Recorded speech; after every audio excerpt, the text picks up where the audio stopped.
What will fix it? What do you want to see happen to fix it? What do I want to see happen?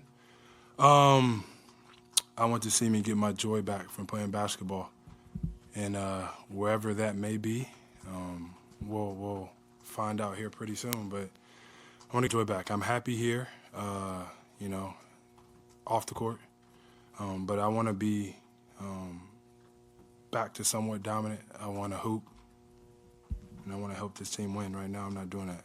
Can you get your joy back here on the court? Probably not. Making no sense at all. It could really be difficult. And tonight, one of those really difficult nights for the team.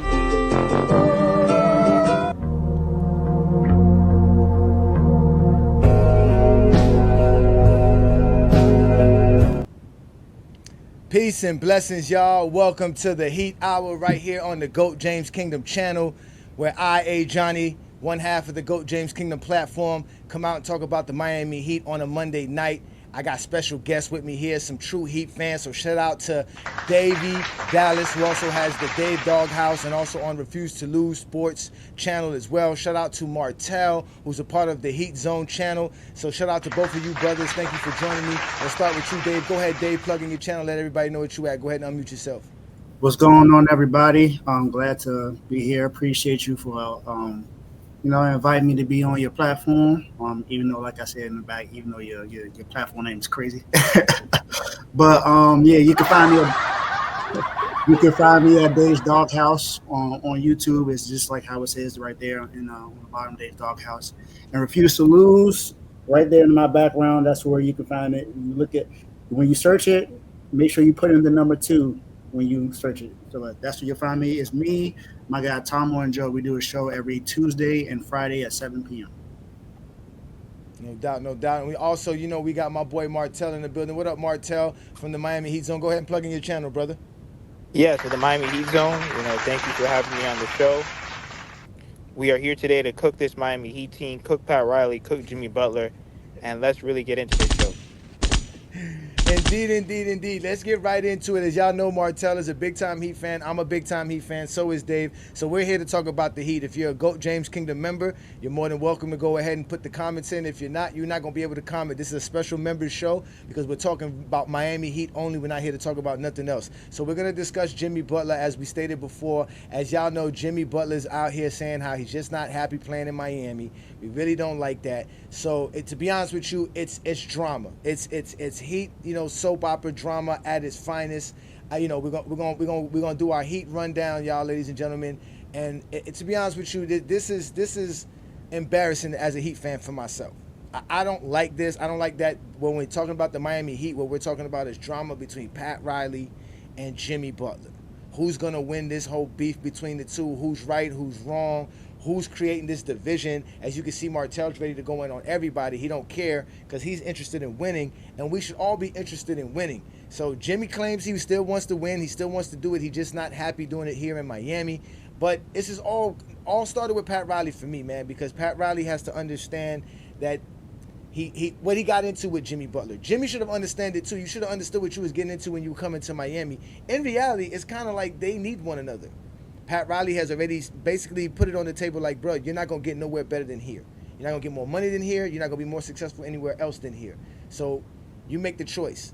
This is what we're giving you. And this is where we got to. Now we have full-out soap opera drama for the NBA because the season was kind of boring, right? We had Mike Brown get fired. That was kind of the first kind of drama thing. But this Jimmy Butler thing is always been the pendulum for drama this year, even when it first started off with him changing his hairstyles. So now we're looking at our Heat team as the drama of the NBA. Let's start with you, Dave. What do you think about us being the soap opera of the NBA? Honestly, when I look at it and I look back to when we signed Jimmy, we should have expected it, honestly. We should have expected some kind of drama because of who Jimmy was and who Pat Riley is. If we look at the history of Jimmy, it's always been some sort of issue of how teams have dealt with him, whether it was him or the team. And if you look at Pat Riley has a history of running off his superstars. It started with Tim Hardaway. Then it was Alonzo Mourning. Then it was Dwayne Wade. Then it was Shaq. Then it was Dwayne Wade, and LeBron, and now it's Jimmy Butler. Jimmy Butler is probably the only person that's not necessarily considered a superstar. If you look at all the people that I named, he's probably the only person not considered a superstar, and maybe Tim Hardaway. But other than that, we know what Alonzo Mourning was to Miami Heat. We know what Shaq was when he got here. We know about Dwayne Wade. We know about LeBron. But Jimmy Butler is the only person, if you were to look at all those other guys, he's the only person that has thrived with less talent. If you look at any rosters that we've had before when it comes to Jimmy, Jimmy has done the best with less. And that's with him missing a lot of time and with others also missing time. You look at the bubble. He wasn't even the leading scorer in the playoffs that time. It was Goran Dragic. Dragic and Bam were the two that were pretty much playing the best. But when it got to the finals, he stepped up, and that's when he pretty much had those two triple-double games in the finals and forced a game six. It probably would have been different if we had Dragic and Bam there, but we can only deal with what we had. Then you look at, was it the year right after that? It was the COVID year, and we pretty much couldn't do nothing that season. Then right after that, because we got swept in the playoffs, same with the Lakers. People forget about that. Not only did we lose in the playoffs, the Lakers lost in the playoffs that same season. Then the year after that, we go sign PJ Tucker. We become the number one seed in the Eastern Conference, and then lose in the Eastern Conference Finals to the Celtics. Then the year after that, that's when we get to the finals again. And then, now we're here. So we're here now. We got to deal with this. And this is pretty much what we should really expect. We should have expected this to happen somehow. And I think Pat handled this wrong when he publicly called out Jimmy. Even though Jimmy had said something while he was hurt about the Celtics going home and the Knicks being home if he was healthy, I think Pat should have just talked to Jimmy himself and be like, hey, I understand this, but I would like for it to go this way. And who knows what would have happened? That's a private conversation, but he made it public. So. Yeah, he messed up, man. He dropped the ball there. So, Martel, what do you think, man? We're the basically soap opera of the NBA. Everybody's talking about us, but only in the sense of drama and what's going to happen with the Heat. They're not talking about us winning the championship nor Biscayne in June, and it's disturbing me. What do you think, sir? So we really got to break this down because I know a lot of people, they're saying, oh, well, Pat Riley, he ran off all these people. First of all, Shaq almost punched Pat Riley in the face, and Shaq was known for beefing with all his coaches. He didn't get along with a lot of people, so I won't say that. LeBron, he was leaving anyway. He wanted to go back to Cleveland. So just off those two alone, don't get me wrong. I'm not saying that Pat Riley isn't a military, dude, and he's not strict, but believe it or not, that is called a Class A organization. I say that because all Pat Riley really wants you to do is be in shape. Obviously, they had crazy rules, but when you look at structure and when you look at a great organization, I would want almost every organization to be like that because then you have a bunch of guys like Zion Williams who he can't put down the oxtail pizza, he can't put down the gumbo. Okay, then you have guys Ben Simmons who he wants to claim mental health, and these guys are making $50 and $60 million a game. Okay, I just don't understand why people are really upset about what Pat Riley said when we all know who Pat Riley is. Jimmy Butler said it out of his own mouth. The Miami Heat, they have allowed me to be me. So all these Miami Heat fans running around capping for millionaires because that's all they're doing. Oh, you shouldn't have said this to Jimmy Butler. First of all, that's why Jimmy Butler came here. He said he liked how the Miami Heat, operate. He likes the accountability. And then now he's being held accountable and he doesn't like it. Okay? When his father passed away, rest in peace, Pat Riley and Mickey and them flew down there to go see him. Okay? And then at the end of the day, like I said, they allowed Jimmy Butler to do things that no other NBA superstar, that their franchise guy, the man they built a statue of in front of the arena, could not do. He gets to go to all these other hotels, stay away from the team, go to Airbnbs, and only God knows what else he could do. Changing his hair, sniffing coffee, riding horses, playing dominoes, all this stuff. the Jimmy Butler character they allow him to be. And he said it out of his own mouth. So when he sat up there and lied and capped in front of everyone talking about, oh, well, I don't have joy anymore, that has nothing to do with the Miami Heat. All Pat Riley was saying is, listen, we allow you to play 50 games during the regular season. So don't sit around here and say, oh, I wish it, oh, I coulda, woulda, shoulda, when at the end of the day, you should have been out on the floor. There's a lot of things going on right now with this Miami Heat team. All I'm saying is Jimmy Butler is in the middle of a contract where he's making $48.8 million. And I Yes, see he is. Miami Heat fans running around, lying and capping for millionaires when this man can opt in next year for $52 million. Meanwhile, the same people who are telling me this, they're over here working overtime, triple time, overtime, okay, to put food on the table. So I have no sympathy for these dudes. You might not agree with what Pat wants to do right now, but you're telling me that we can half-ass that work and get a raise? No. And it's the same thing with Jimmy Butler. He wants to play 50, 60 games and make $50 million. And even when he's on the floor, he's still half-assing and cheating the game. All three of us have more passion, have more fire, have more energy, have more drive towards the game of basketball than Jimmy Butler and all these stars like Zion Williams and Ben Simmons who want to cheat the game. Yeah, I'll tell you this right now, Martell. You need to be a school principal, brother. You are something else, brother. You as strict as they get, brother. You don't play, boy. Shout out to Martell. Like he said, he came here to go after everybody. And as you can see, listen, Dave, that's the issue right now we having with the Heat. It's a Pat Riley versus a Jimmy thing, right? So you see Martell brought up all of these things and the idea of Jimmy and what Jimmy's been able to have with the Heat, how Pat Riley has been able to be who Pat Riley is. You wanted to bring up the idea of, did Pat Riley and the Heat give enough help for Jimmy, and is that enough to make Jimmy feel uncomfortable playing with the Heat? So let's talk about that. Did Pat Riley do his job in bringing enough help for Jimmy? Hell no. Well, let's let Dave go first, and then you go next, Martell. Martell pretty much said what I was going to say. No, he did not. He did not. There's no way someone can say that he did everything he could to put the talent around Jimmy or Jimmy Bam and Tyler Herro to have them succeed. These are all the players that he signed in this era with Jimmy Butler. And this list is missing 3 players, so I'm going to make sure I name these 3 players as well. Markieff Morris, Victor Oladipo, who already had an injury history. Caleb Martin, even though he shined, he hasn't done much before us, and he's not doing much now with the 76ers. Dwayne Dedman, he wasn't even in the league at the time. Kyle Lowry, he was past his prime. PJ Tucker helped out defensively, but that was pretty much it. He was gone after that season. Trevor Ariza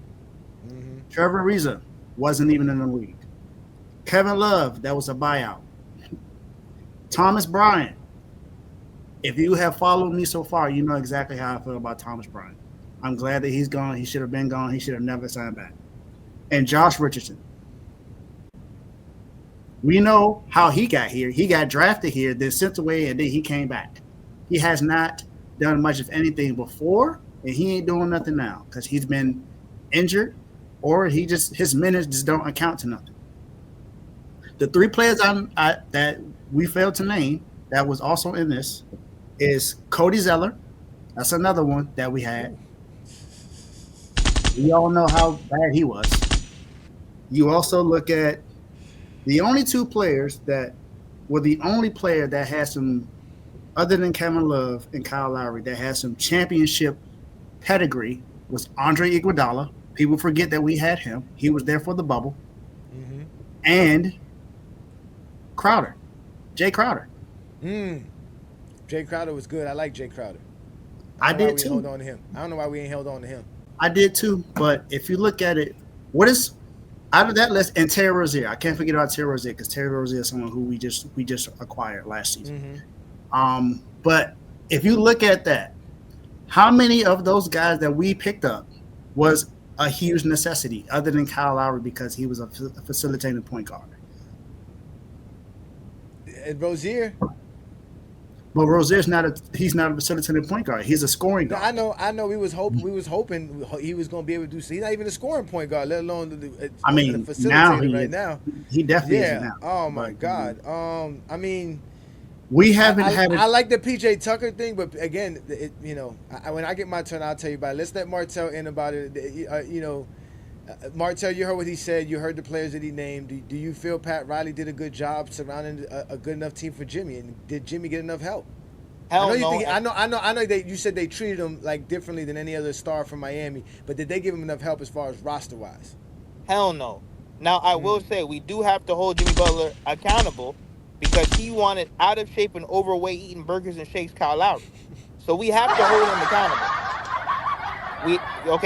We have to hold him accountable with that one. Now, in terms of roster construction, ever since the bubble, you're telling me that we've been using Caleb Martin and Haywood Highsmith at the 4. We've been getting out-rebounded since the Lakers series in the bubble. And Pat Riley has failed. Okay, he has failed to actually put size next to Bam Adebayo. We have not had a reliable, competent backup 5 since Kelly Olynyk, and it's a shame and it's a disgrace that Pat Riley sat up there and said that I have a problem trading players. So then get this man out of here. If he has a problem trading players, which that don't even sound like the right Pat Riley to me. That sounds more like Joe Biden. Okay, so he needs to be booted out of the organization immediately. What happened to the old Pat Riley that traded 5 players for 5 players? In terms of roster construction, terrible job.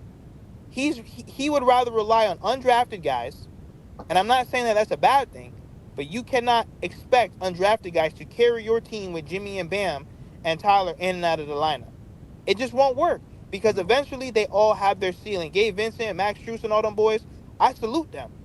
Kendrick But that's Nunn. Can't but forget yeah, about but Nunn. but you can't maximize talent like that at the end of the day. And then when it comes to bad asset management, he's using first and second round picks to get off of players because he gave them bad contracts. And giving undrafted guys bad contracts too. Gave He gave Duncan Robinson $90 million. Oh my God. When we made him. And I don't, because a lot of people are going to say, oh, but that's what the shooters were getting at that time. No, we made Duncan Robinson. If we would have gave him $30 million, he would have had to took that because guess what? We took him out of the YMCA, not anyone else. We developed him and we made him. And then we're going to even make He's a bigger gotten better mistake. though. He gotten better. Yes, he has, but that was injuries. after. The last 2 years when he was that was injured. The last 2 after. years. That was after. I'm talking about in the Way moment. after. In the moment. No, I know in the moment, but I'm just saying like that. You draft for. You draft for potential. And you sign for potential. The idea was you're going to develop him for the next 3-4 years, and they kind of did. He's a lot better than what he was then when he signed that contract. He's just been hurt. And then they were going to even make a bigger mistake by trying to give Caleb Martin $60 million. For what? Why on earth are we going to give him $60 million for? A slashing 3-and-D guy. We need that. But We missing the hell out of him right now. but we No. don't- I think we we're were doing not- good. but We we would were have been not- winning and losing games like how we are right now, with or without him. What you we mean were we're not losing? using Nah, man. we were not using him right. Yeah, There's- he's there's the no 4. point. There's no point in putting him and Haywood Highsmith at the 4 and expect that to be successful. That made absolutely Well- no sense. I'm well, glad that you was brought that up, Martell, because that pissed me off so many times. I said, why do we have Haywood Highsmith and Caleb Martin playing power forwards? That makes no sense. They're going to get dominated every single time. And that's my issue because you don't give us a true center or a center to back up Bam, No, if you're and gonna you don't use give them, us a true point guard. no, if you're gonna do that, you gotta run. You gotta run, right? So that the issue is we don't have a point guard, but that's why I wanted to bring up the next topic because you guys are talking about the health of Jimmy, whether it's Jimmy's fault to why Jimmy doesn't attract players to come play with him because there's been the notion that people don't like playing with Jimmy and the notion of Pat Riley and the Heat and people don't like playing for the Miami Heat and teams don't like to trade with Pat Riley. Yeah, so let me cook on that. Yeah, he said, okay, so let's get right to it, right? Let me get to it. Let me bring in my segment on it, and then you can get in on Martell, right? So there is obviously this thing where there's the NBA versus what, quote-unquote, the Heat culture, right? Pat Riley has set a foundation for what the Miami Heat is about. You come to Miami Heat as a player, or if you come work for the Miami Heat, or when you come play us down here, whatever it is, you know what to expect from us. Like Martell said, we are a Class A organization, right? So with that being said, it's been difficult for us because we still have not evolved or adapt as fast as the NBA has evolved and adapted. And I tell people that ever since like the 2017-2018 NBA season, there's been a drastic height and peak in the NBA as far as talent goes, as far as player movement, the idea of player independency, as far as player empowerment. A lot of things have changed in the NBA, and Pat Riley and the Heat organization have stood still. We're still in the archaic age of how we want to deal with players, how we want to deal with franchises, how we want to try to move, being very shiesty in a lot of different ways. Just being real, how can I say this, standoffish and real incognito is enough for people to have enough to say about you. Because in today's age where anything could come out into the media, it's not like how it was back in the days where you put something in the paper, you knew, okay, well, who leaked that to the paper? Today, you can leak it to a social media site. You can leak it to Martell. You can leak it to, you know what I'm saying? You can leak it anywhere you want, and it could be out there in the world. And now you have that thing where people could say anything they want about you, and you're over here being incognito and to yourself and things of that nature. So I think the idea of the Heat culture is wearing down on the players. That's why we can't really get players to help Jimmy, because at the end of the day, a lot of people don't really want to come to Miami. And I always will use Jermaine O'Neal as an example, because this was over 10 years ago, basically 15 years ago, where Jermaine O'Neal said that he decided to eat Oreos instead of sign with the Miami Heat Big Three. He knew that they were going to sign LeBron, Wade, Bosh, and they were coming, and all he had to do was make the quote-unquote in-shape rule to be a part of the team. And he decided that he wasn't even going to go through a summer of not eating Oreos and snacks, so he didn't sign with the Miami Heat. So I know you said you wanted to cook, Martell, and I'm going to let you cook on that, but we got to change this idea of what Heat culture is. This idea we got guys like Max Strus and Duncan Robinson, their starts is what makes us great. Those are average bum players. We're talking about signing the cream of the crop, championship contending players. We need to change the idea of what Heat culture is, because it's not working for the NBA, especially the players. Yeah, and I feel like Pat Riley has definitely gotten away from that. We know what it takes to win a championship.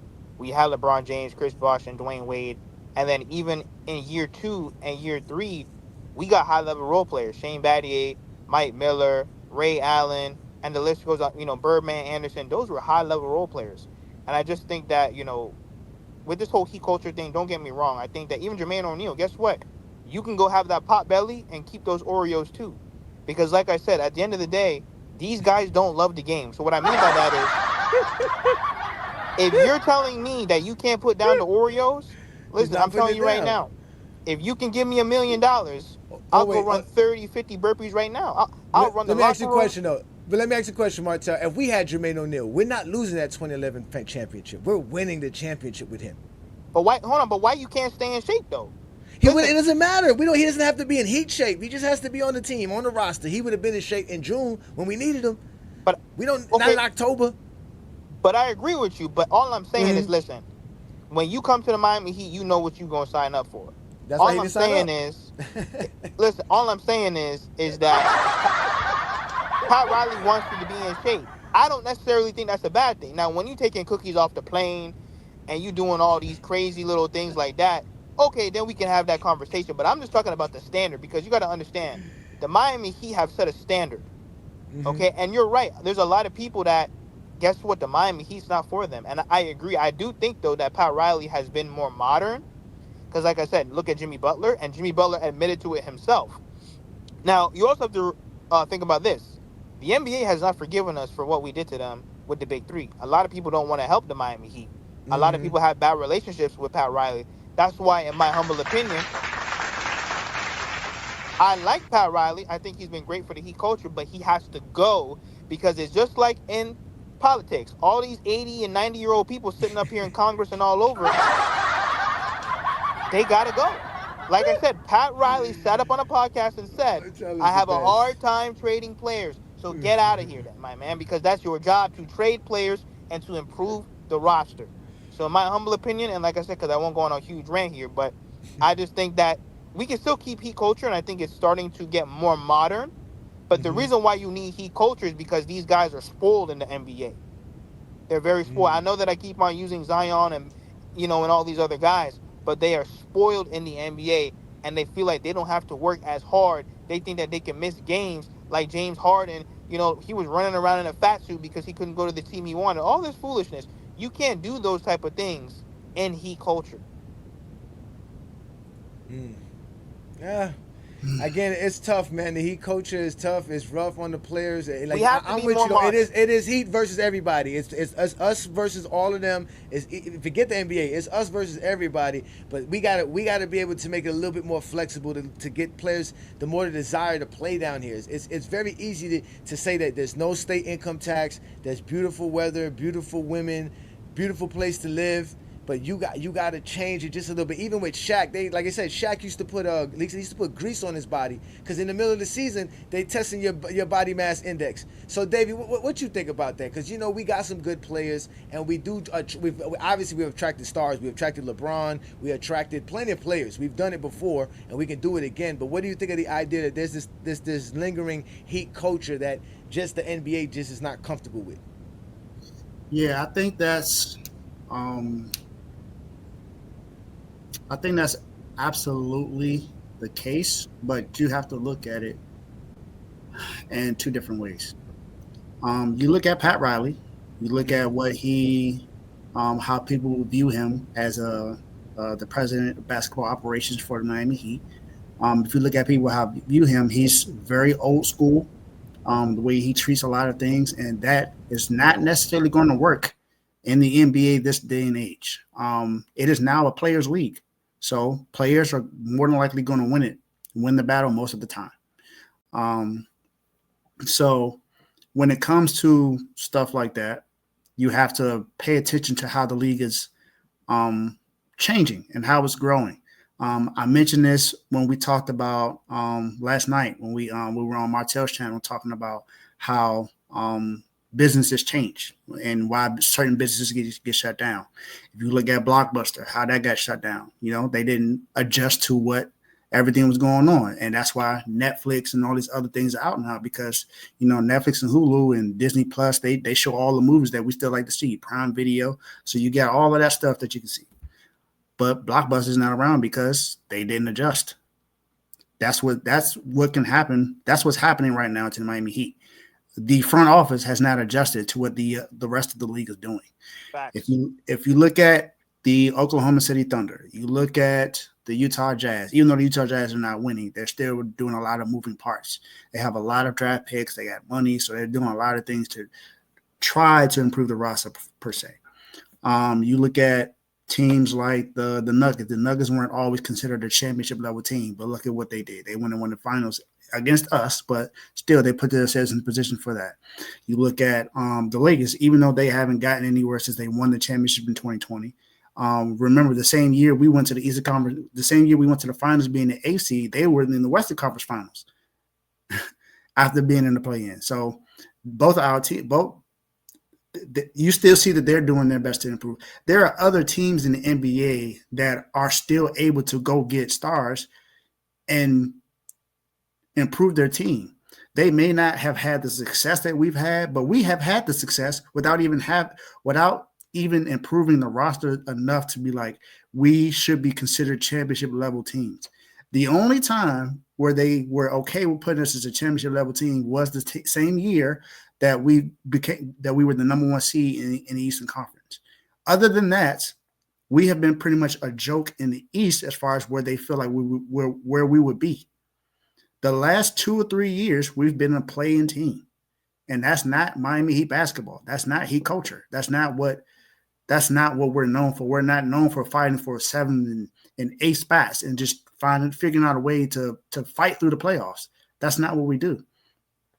And right now, you can also say that it's because of us not being able to get players. It's just, and I think it's false that players don't want to play with Jimmy, because remember when Jimmy Butler was a free agent at the same time that Kawhi Leonard was trying to get Jimmy Butler to play in LA instead of Pandemic P. You're right. Exactly. And you look at if you just look at this past offseason, the 76ers were trying to get Jimmy Butler they were trying to trade Jimmy Butler to go back to Philly because Embiid wanted him. Jimmy Butler can attract players. The same thing for Bam, because Damian Lillard wanted to play in Miami because he has a great relationship with Bam Adebayo. That same season, when Giannis signed his contract, the only reason why he was waiting because he wanted to see how long it was going to take for us to give Bam his contract. Him and Bam have the same agent, so there was a slight possibility that we could have possibly had a situation where we could have had a chance to talk to Giannis to see if he wanted to come to Miami. So we've had all these instances, and then you look at players' lists. You look at Bradley Beal right now. He said that he will waive his no trade clause to come to Miami. You look at we don't want him. He's probably. I'm just saying. Whether we want him or not, I'm just naming the players. LaMarcus Aldridge wanted to come here. Kevin Durant wanted to come here.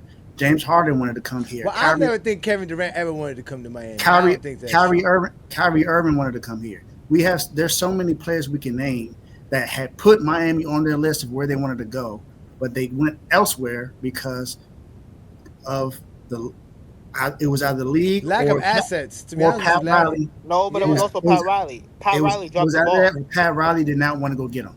We They could didn't want Kyrie. We could have gotten Kyrie, but Pat Riley said no. We could have gotten James Harden. Pat Riley said no.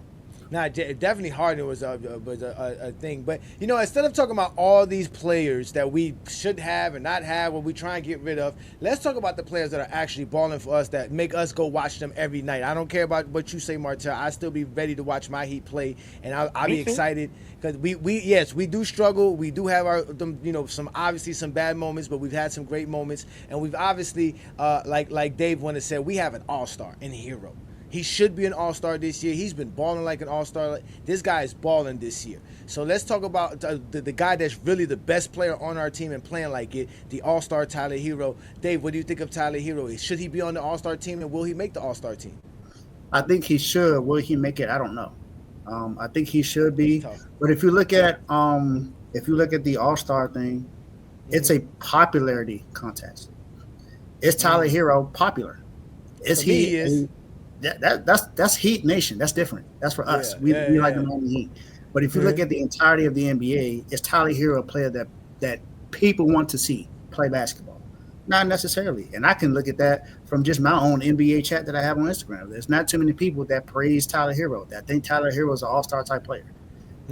I have some people that think Austin Reeves is a better player than Tyler Herro. So they crazy. They crazy. They smoking crack. I hear that too. Mind.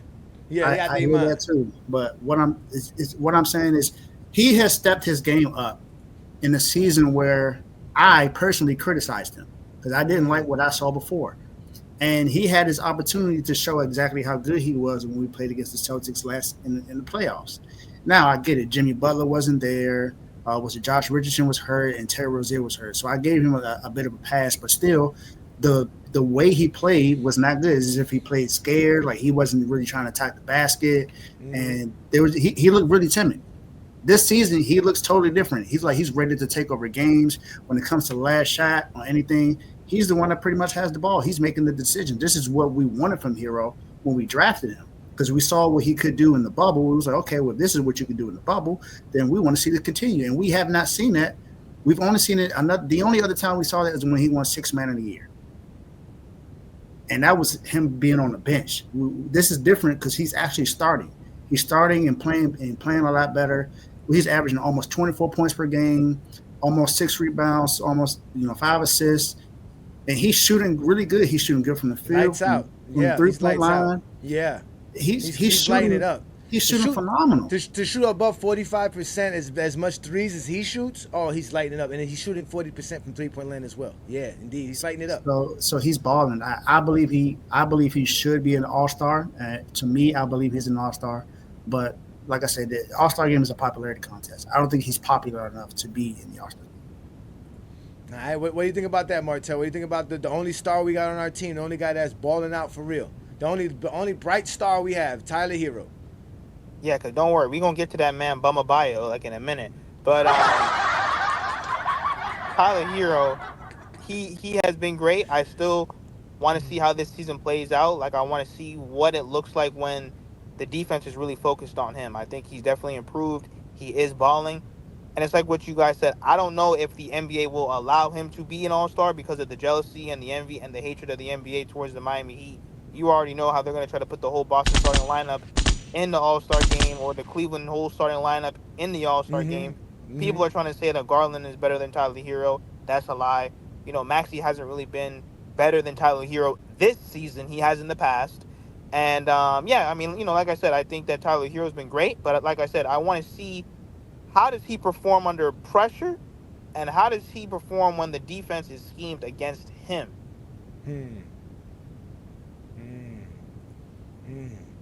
I mean, he balls out. I mean, he's put the ball on the floor a lot more. Because the teams haven't made the adjustments yet. Yeah, I know they haven't. But the thing is that he's put the ball on the floor a lot more, and he's always been a good shooter. So he's always had the mid range and the 3-point shot.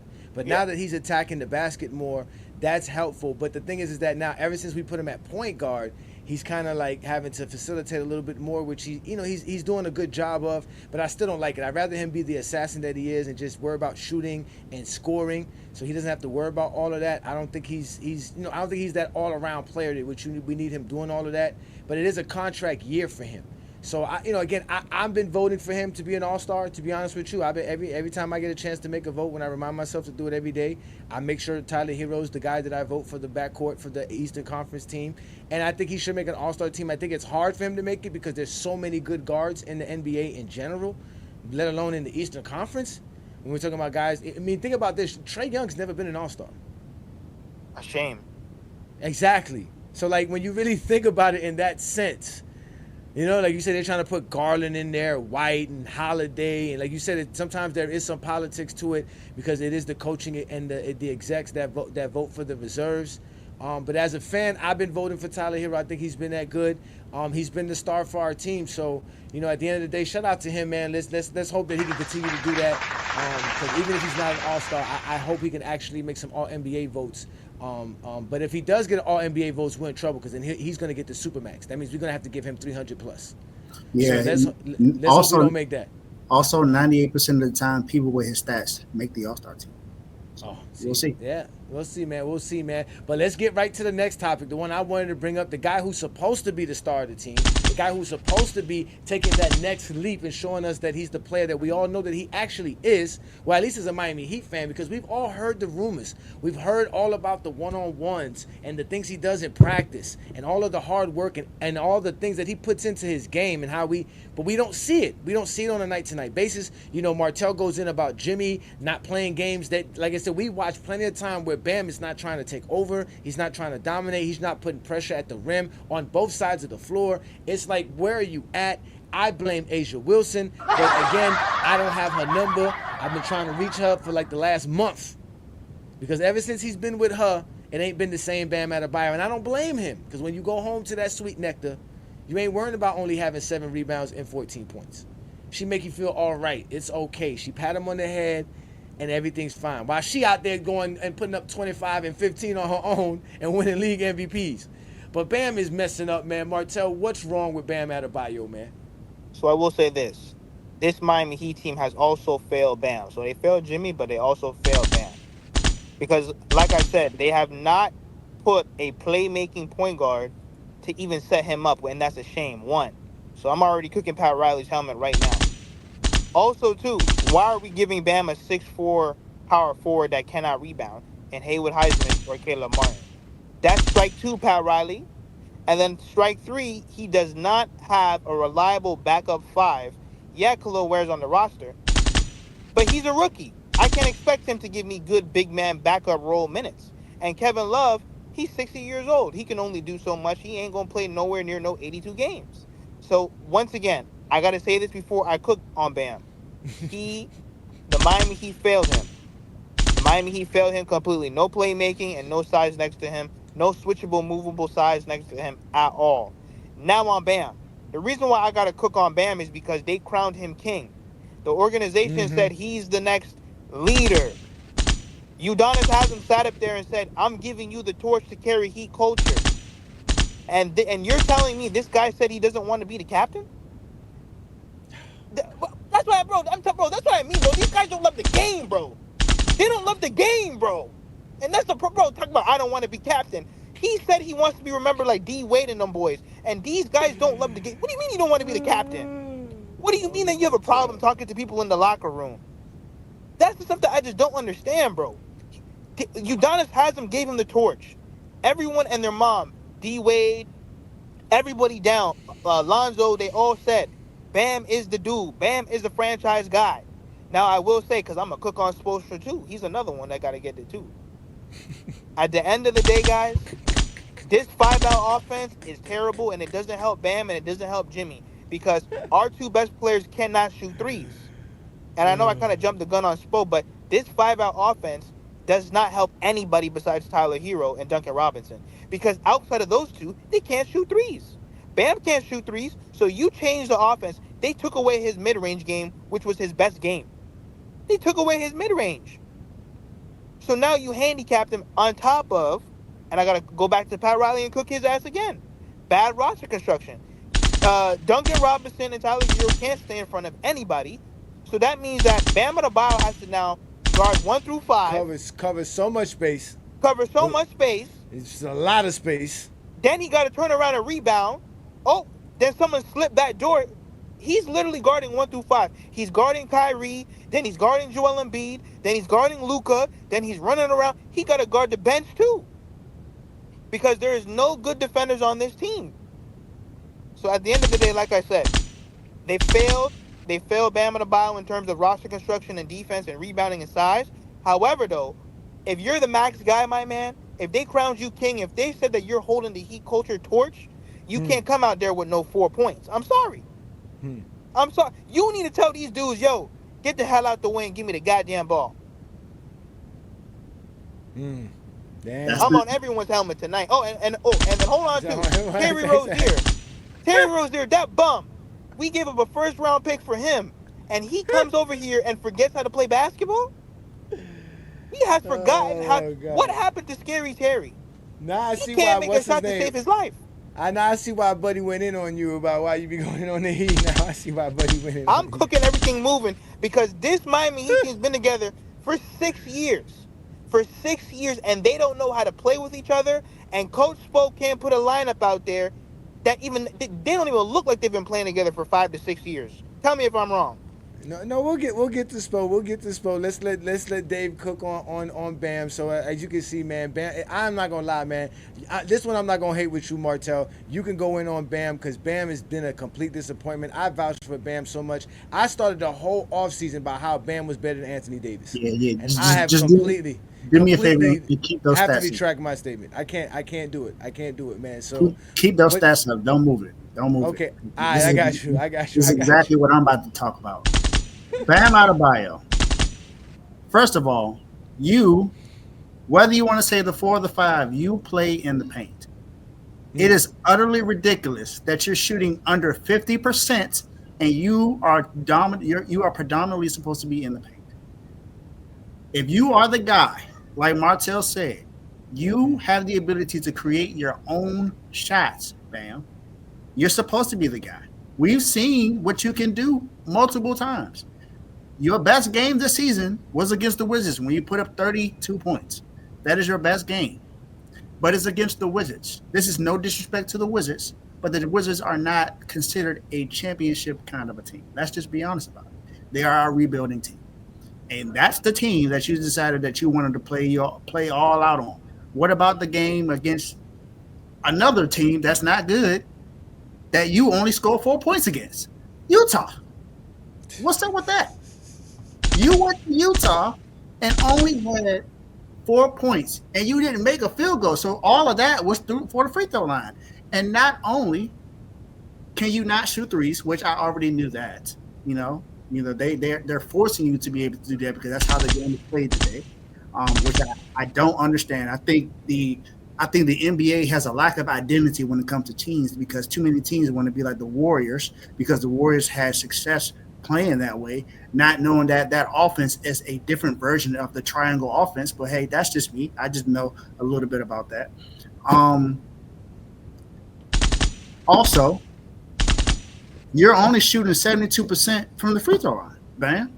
If your mid-range game is supposed to be good, then I would expect your free throw game to be good. We can't talk about you being a superstar, the next guy, and not criticize parts of your game where you should be good at. You should be a good free throw shooter and a good shooter on the floor because you should not be shooting from three a lot. Joel Embiid shoots from the 3-point line more than maybe any center in the league, other than Karl Anthony Towns, maybe, and Wemby, I guess. But Joel Embiid is still really good in the paint, which means he's shooting over 50% from the field, and he's like an 80% free throw shooter. Now, you're not the shooter that he is, but you have a good enough mid-range game to be able to work in your free throws, man. That's an issue that you need to fix. And yes, you have not had. I agree with Martell with this as well. He has not had the talent around him to be able to play his game, and we changed the offense that doesn't fit what he does well. What they did was they looked at him to be able to shoot a couple of threes last season and saw him make some threes in the Olympics, and they was like, you know what? Let's go to that. No, that does not work here. That does not work for everybody. You know that there have been 2 games this year by the same 2 teams where they missed 75 3-pointers in a game combined. Damn. And I think that was the Hornets and the Bulls. They've done that twice. Sound like a Chicago Bulls game. That shows you that not every team is meant to shoot 30, 40, 50 threes a game. That is not every team's identity. In Miami, that's not ours. We don't have those kind of shooters. Like Martell said, we only have Tyler Herro, Duncan Robinson, and Pele. Pele Lawson is is a rookie, but he's a good 3-point shooter as well.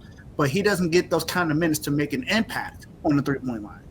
The other guys that we have, Alec Burks, so-so. Terry Rozier, we already talked about him. He's not a good 3-point shooter. Jimmy Butler, he's hot and cold. You don't know if he's going to be good or not. Anyone else? I mean, Khalil Ware, he's a rookie, but we don't know if he's really that great from 3 either. It's not our offense. And Bam, you can't be considered the next guy and be afraid of the moment to take over. You can't be the next guy and not be the voice in the locker room.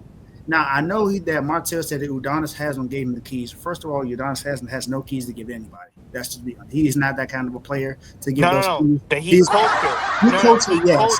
He culture. That's what I meant by that. He culture. I get the Heat culture, but I'm just saying we named the bench after Udonis Haslam. That shows you how much we care about Udonis Haslam. I'm just saying. I may be the only one that found that funny, but that's how we feel about Haslam. You can't be that guy and then complain about certain stuff like the defensive player of the year and stuff like that. If you aren't, he should have won it last year. He should have won it last year. Don't even let me get started on that. He should have won it last year. They robbed my boy of it last year. He should have been DPOY last year. But go ahead. I'm sorry. And he's a great defender. Don't get me wrong. Mm-hmm. But you don't win games defending. Basketball means you need to put the ball in the hoop. You need to score. And Bam, you are only averaging 14 points per game. That 16 points per game. Sorry, I gave you. I was under 2 points of what you had, but 16 points. Bam, there's no reason why you shouldn't be in the league averaging at least 20 and 12. There's no reason why you shouldn't be able to do that. Facts. But now I thought that most players when they go to the Olympics they come back and play better because they were around better talent. You look at guys like, well, even though there are some guys that aren't doing that, but you have guys like Jason Tatum, who didn't really play at all, and he's having a good season this year. You look at Tyrese Halliburton, who started off bad, but the last 5 games he's been going off. We haven't had a stretch to say that Bam has been going off. If you think about that, there hasn't been a stretch this season to say that Bam is finally playing 33 games in, and with 33 games in, it's not going to change. Exactly. So I don't know where it's going to come from, but this is the guy Pat said is untradeable. Said that he's not going anywhere. He is untradeable. We got to deal with that. But you know what? Again, we've gone in so much on all the Heat problems and everything that the Heat has is issues. There's so many things going on. Like I said, it's just a bunch of drama with the Miami Heat this year, which I was not expecting to have. I was hoping to have a great season. But the only bright light and the true bright light should be Coach Spo. Because in reality, he should be the only one that got his head in the film studies and in the dark rooms and not paying attention to no newspapers, not paying attention to nothing. He should be the only one with the coaching staff trying to find out how can they resolve this Heat team so that we can win. Because that's the most important part is about winning. It's on the coach. He's the main guy. So let's start off with you, Martell. What do you think Spo got to do to get us back on track so at least we can contend? Because right now we are the number 6 seed, but it's fluctuating. We're going to get to that very shortly before we get up out of here. Plus, we're going to have a special GOAT James Kingdom chat line with all my GOAT James Kingdom members once I get out of here. Looking forward to that. So what does Spo got to do, Martell? Because we got to get on point, man. So the problem is we just don't know where the season and this roster is headed. I know this might sound crazy. I think Jimmy Butler coming back and he ain't going nowhere. If that's the case, then they need to package up some of these dudes. Jovic and Jaime, see ya, because we're going all in. We got to go all in. But that's GM stuff. The Spo got nothing to do with that. We're no, talking hold about on. I say that because let's say Jimmy don't come back and we trade him. Yo, Khalil Ware better be starting. All the young dudes, they got to be playing. So that's what I'm saying is that we don't really know where this roster is going because I can't get on Spo for not playing certain dudes depending on the direction. You see what I'm saying? Because right now I think that Khalil Ware should be starting. There's no excuse for that. Whether we are competing for a championship or not, Khalil Ware needs to be next to Bam because Bam Adebayo said, I want to play the 4, and they need to listen to their franchise guy when he says that because all they're doing is pissing him off. Bam needs to be at that 4, and Khalil Ware needs to be at that 5. I'm going to need Alec Burks to play a lot more. Josh Richardson has been gone. I do not want to see him again. Hopefully he's packaged up and he's sent out of here. But like I said, the Miami Heat, we have terrible roster construction. We have a bunch of guys that can't play no defense, and Tyler Herro and Duncan Robinson, they can't stay in front of their man. Jimmy Butler, he's not here. So who's really on the court playing defense outside of Haywood Highsmith? And the fact that we have to rely on him to play elite perimeter defense with Bam talks about the failure of Pat Riley and the Miami Heat. So like I said, which direction are we going? And I think that the Miami Heat, they really got to get their stuff together. You know, Jimmy just posted a video of him working out in the locker room. Like I said, I don't think Jimmy Butler's going anywhere. How? Okay? He's suspended. How is he in the locker room? I don't know. I just saw a video about that. Oh, you know what? He's away from the team. They're not there. Okay, so go ahead. They're on a road trip. Go ahead. Yeah, I don't see Jimmy Butler going anywhere. He's going to have to bend that knee, and he's going to have to go in that locker room. He's going to have to go in that locker room, suit up, and go galvanize the troops. That's right. Let's go, Jimmy Butler, baby. Yay. I don't see Jimmy going nowhere. So if he doesn't go, I'm going to need some trades to get done because what Spo has right now, I can't blame him. His rotations have been terrible, and he's not playing certain guys. But outside of that, what do we really expect him to do? How about not call a timeout when you don't have any? How about that? Let's start there. Now, those are simple mistakes, though. Those are simple mistakes. Like, you know, listen, those are mistakes that he's really never made. Like I said, I think he's not having his best season, but there's a lot of drama going on behind closed doors, and we don't even know the tip of it. All right, I hear that. So what you think, Davey? What can Spo do, man? What's the resolve? What is Coach Spo resolve? What's going to happen, man? Can we rely on Spo to turn it around, at least for the basketball sense of it? Because we need to talk basketball when we talk about our. I honestly can't say yes or no. I don't know because of what we just lost by 60 to the Utah Jazz. Like it happens. That's what I'm saying. This doesn't happen to us all. But 60. It happens in the NBA. Sometimes you just show up and you just don't show up. You know, there's a lot of snow bunnies in Utah. Not showing up is losing by 20, 30. 60 is different. Yep. That's playing, bro. That is lottery. 60 is different. That just means that they're not playing. They're not focused. And as the coach, snow bunnies. There's not snow bunnies in Utah. You gotta have those guys ready because of situations like that. That's true. And that's why I said. And that's why I said in the beginning that they knew that this was coming when they signed Jimmy.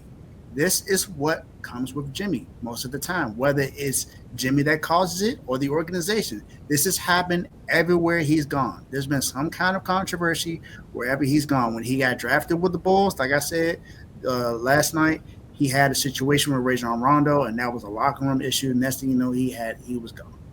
When he went to Minnesota, that was the issue he had there with Cat, and you know how he beat them with the second players with the second team in practice, and basically went to Rachel Nichols and then had the interview right after that. So you had that going on. Then you go to Philly, and instead of he had the meeting with JJ Redick, not with JJ Redick, but when JJ Redick was on the team, and he was talking to Brent Brown was the head coach at the time, I believe.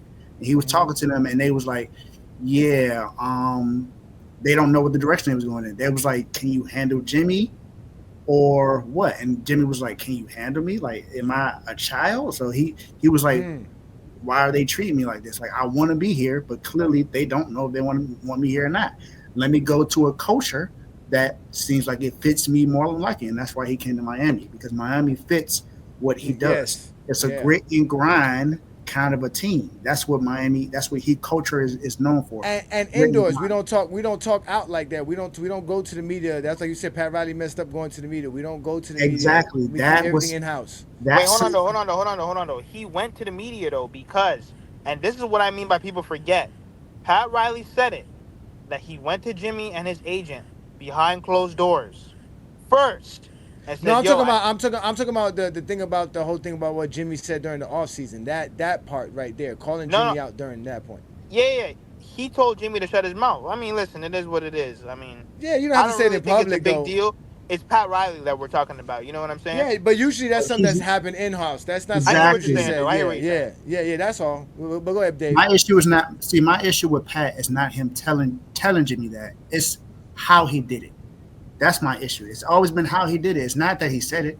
Because, you want to be able to talk to your best player and like, hey, look, this is not what we do here. We don't want that. Yeah, he could have said that. Because he did that. Because when Dwayne Wade had did that, when they was joking about Dirk, Pat Riley had a conversation with LeBron and Dwayne Wade after the finals. It was like, yeah, we don't. That's not what we do.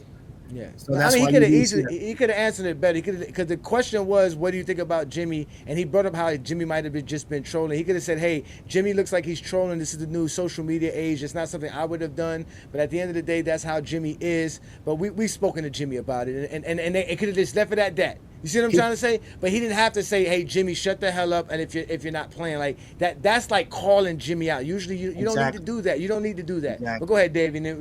Go ahead. My bad, brother. He just didn't need to call him out. But only thing the Spoke can do is he has to work with the rotations that he has. He can't continue to play around with these rotations. He got to find a rotation that works and stick with it. That's what he needs to do. Because if you look at all the other successful teams, they have a rotation that works. If you look at the OKC Thunder, the best team in the NBA right now, they have a rotation that works. With Lou Dort, SGA, Alex Caruso, they have the guys, and they have a rotation of what works. Those guys are good. And this is and they're playing good without one of their best players being available. Chet has not played in a long time, and they're on a 15 game win streak right now. They're dominating right now. They're good. So they're good. But again, they have the roster around them that they need. They have Isaiah Hartenstein. That was a big pickup for them because of what happens to Shaq. So they went and got a pickup to help them out. Since Isaiah Hartenstein has been there, he's only lost one game since he's been back. He's only lost one game. And like you look at the Celtics, you look at the Bucks, you look at all the other teams that are ahead of us or playing better than us right now. They have rotations that work.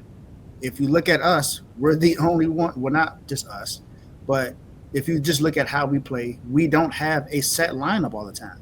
We have we probably have the most mixed starting lineups that we've had in the NBA this season, maybe, because there's too many people in and out of the lineup, and then you don't know what you're going to do with the players that you drafted, because it took now for you to be able to play Khalil Ware when you saw what he did in the summer league, you saw what he did in the preseason, and now it gets to the season and he's getting all these DNPs, or he's only getting like 5 minutes a game. That's your first pick in the draft that you have in the first round. He's not the number one overall pick, but that's your first pick in the draft, and you're playing your second round pick more than you are your first round pick. I don't know a team that does that. That's confusing. Someone, That's why. someone tell me a get it. team. Someone tell me a team whose head coach plays their second round pick or an undrafted pick more than they play their first round pick. It does not make sense. That doesn't even happen in the NFL. So why would you do that now? It just doesn't make sense what Spo's doing with these lineups sometimes. And yes, Thomas Bryant is now gone. That's why you have Khalil Ware. How did we get rid of Thomas Bryant? We traded him for like some money and a pick. Okay, that's why. No wonder why I didn't hear about it, because I was like, when did we get rid of Thomas Bryant? I didn't even know that. But yeah, we traded him to the Pacers. So yeah, I know he's over there. Yeah, I didn't know when we did that. Right. Yeah, I'm glad he's there now, Miami. Yeah, but landed here so we can finish up the show because we getting past an hour, so we can get up out of here because I know y'all guys things you got to do. But go ahead and land it, brother. Yeah, that was pretty much it. Pretty much everything, man. Yeah. I agree with you. He got to work through the rotations. He got to do better. He got to find something. He got to find something that fits. And we have, like I said, we have a point guard that I think we should at least give some opportunities to. Isaiah Stevens. Just give him an opportunity. We say we're missing something. We see that Rozier is not working, and there's just no other point guard. We're putting Tyler Herro in an uncomfortable situation by making him the point guard. Just give the young kid a chance right at this point. Just do something.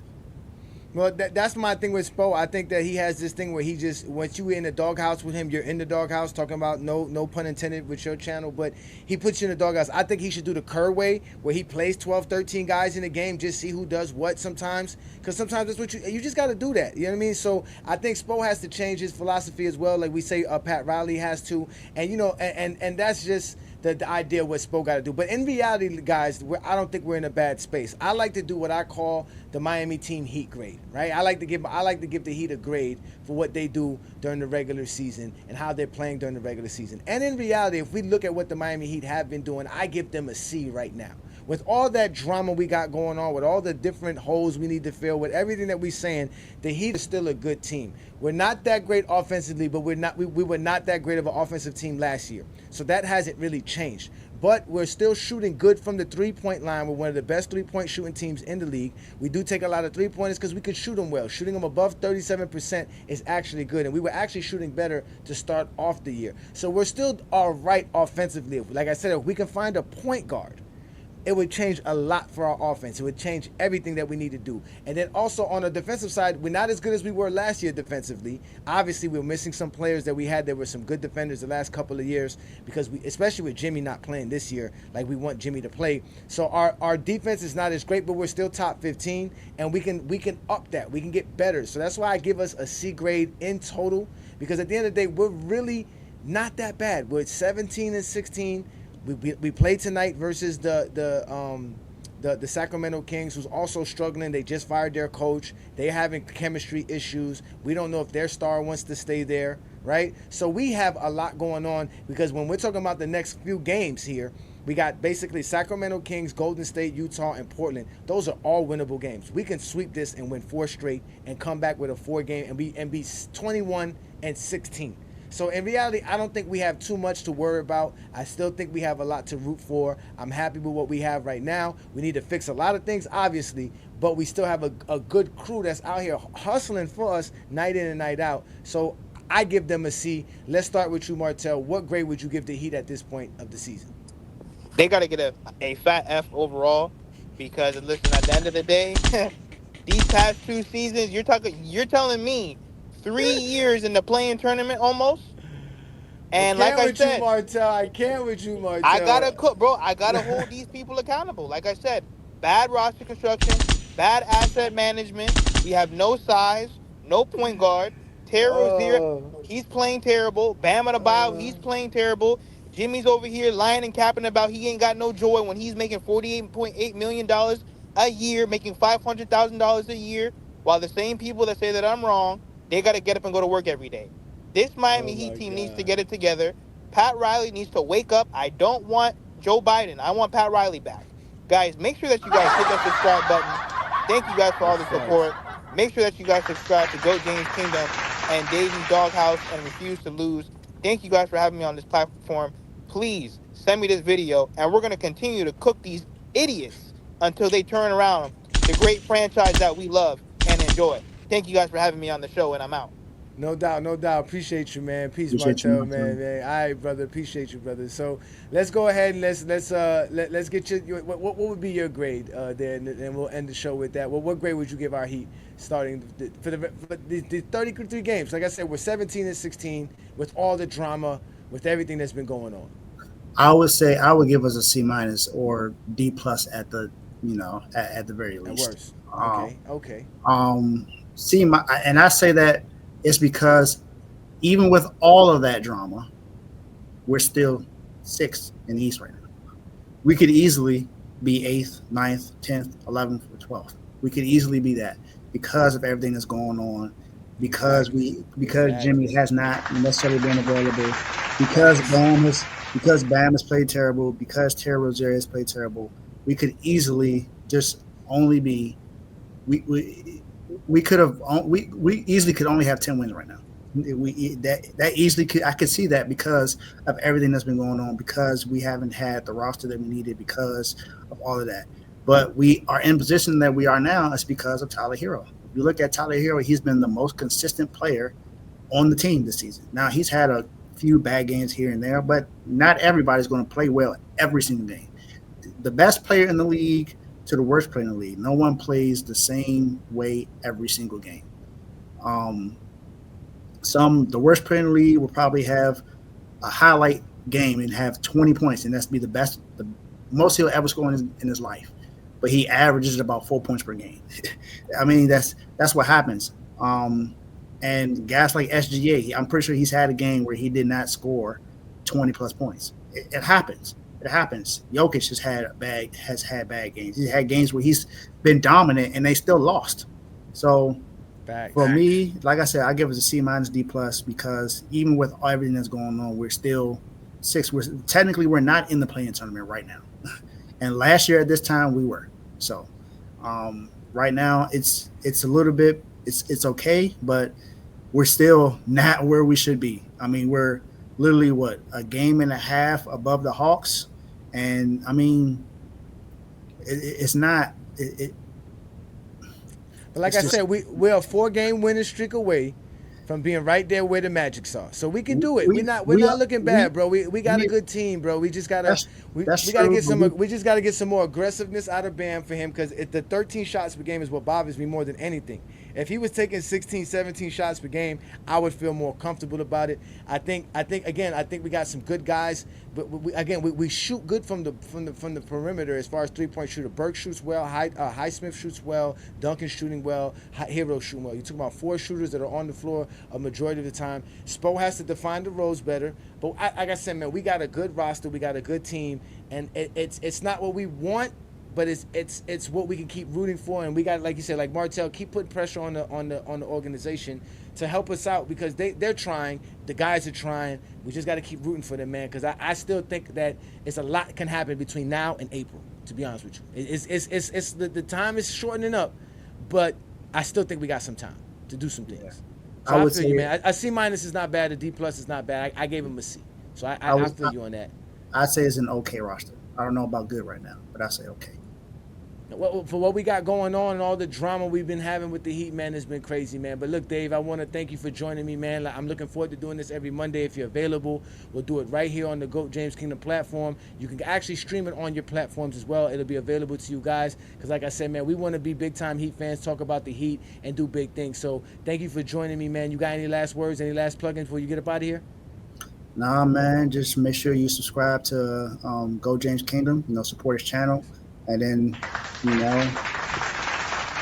make sure you tune in to Fuse to Lose Sports. Like I said, every Tuesday and Friday at 7 p.m.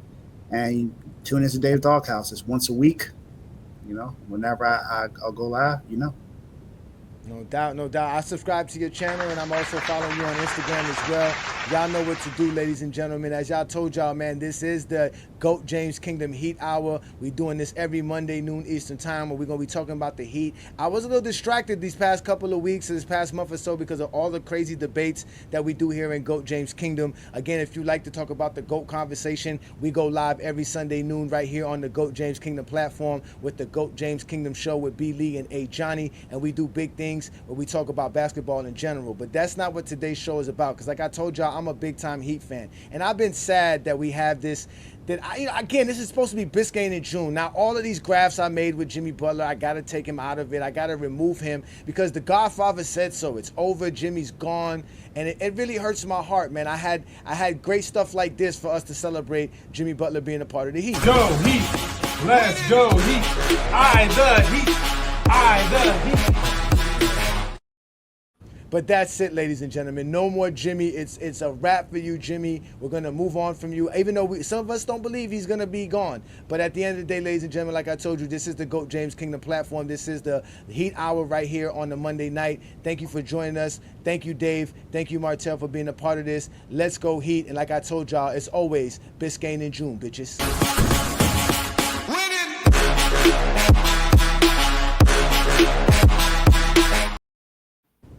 Welcome to GOAT James Kingdom, where basketball lives forever.